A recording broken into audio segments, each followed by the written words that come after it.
গড়িয়াহাট অগ্নিকাণ্ড কিন্তু চোখে আঙুল দিয়ে দেখিয়ে দিয়েছে কিভাবে ফুটপাত যৌতুকগৃহ হয়ে রয়েছে।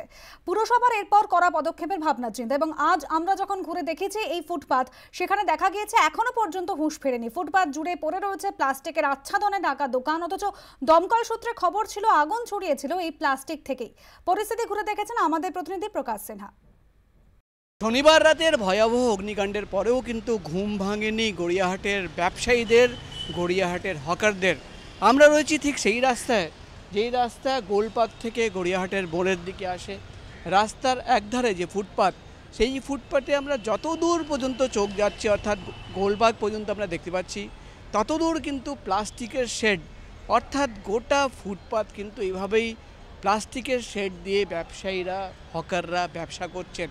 প্রাথমিকভাবে যেটা দমকল সূত্রে আমরা জানতে পেরেছি যে শনিবার রাতে যে ঘটনা ঘটেছিল সেটা কিন্তু হকাররা যে প্লাস্টিকের শেড লাগিয়েছিলেন ফুটপাতে, সেখান থেকেই কিন্তু আগুন ছড়িয়ে পড়ে। আর এই ঘটনার পর গড়িয়াহাটের ব্যবসায়ীদের, গড়িয়াহাটের হকারদের ঘুম ভাঙেনি এবং প্রাণের ঝুঁকি নিয়ে তারা কিন্তু এভাবেই ব্যবসা চালিয়ে যাচ্ছেন।